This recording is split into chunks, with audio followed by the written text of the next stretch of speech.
Okay, the men's final, pretty disappointing. Djokovic, very, very dominant. So, a couple of reflections from the match in the tournament. First of all, Djokovic, to me, his big, huge mental improvements over the years have been his ability to navigate the challenges, including his internal challenges, the physical challenges that he faces, and his ability to navigate in a way where it doesn't cost him matches.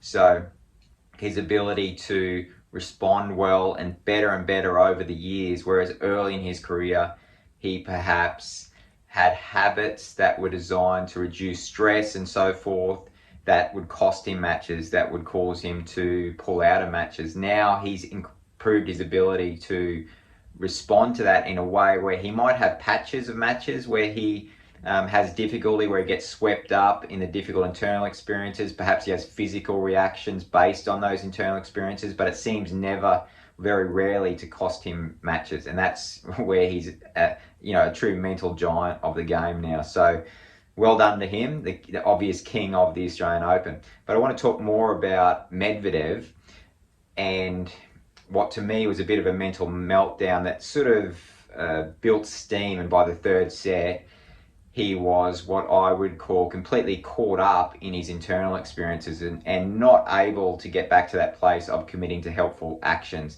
And there's some really helpful learning points from this, in my opinion. The first of all is that recognizing Medvedev's now one of the best competitors in the world. He's winning a lot of matches, a lot of tournaments.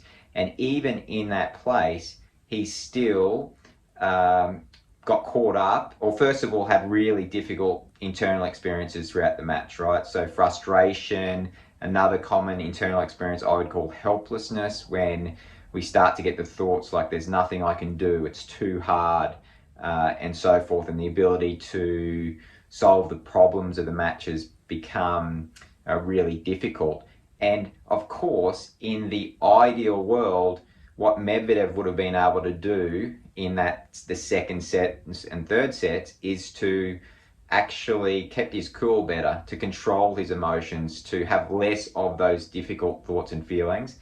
But in reality, he wasn't able to do that. And the key message for me here is that when we are communicating these ideas around emotional control and responding to difficult emotions, what's really important to understand is the reality of competing. So if Medvedev struggled so much in the final as one of the best competitors in the world, when we are dealing with players as coaches, when your child is playing as a parent, if you are playing as a player, in the real world, rather than the ideal world, we are going to get these difficult internal experiences. It's very hard to control the emotions themselves. And in my opinion, the key skill that we need to develop, and what's important for Medvedev to work on in these situations, is not necessarily the expectation that he or any other player is going to be able to actually control the emotions, actually feel better in that moment.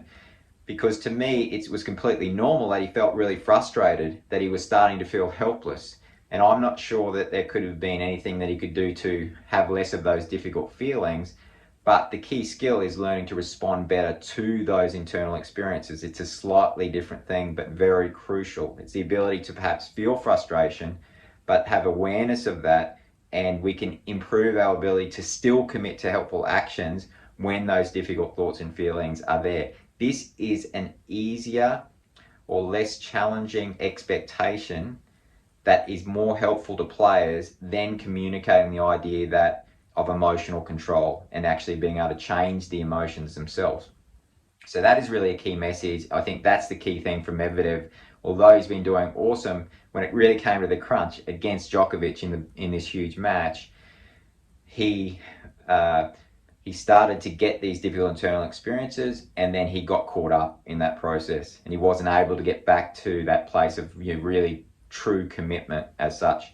The extension to that, which I'll mention, is that by the time of the third set, Medvedev started sort of disengaging a little bit. He started going for big second serves, and while that may be a reflection of him just getting caught up in helplessness, often when that stress and the difficult internal experiences reach that level, players can often have habits that serve to reduce the stress. So, for example, going for a big second serve in that moment may have just been an attempt to reduce the stress of playing that point, playing that longer point, trying to disengage and escape can be sort of serve to actually control the emotions in unhelpful ways. So it's a slightly different topic.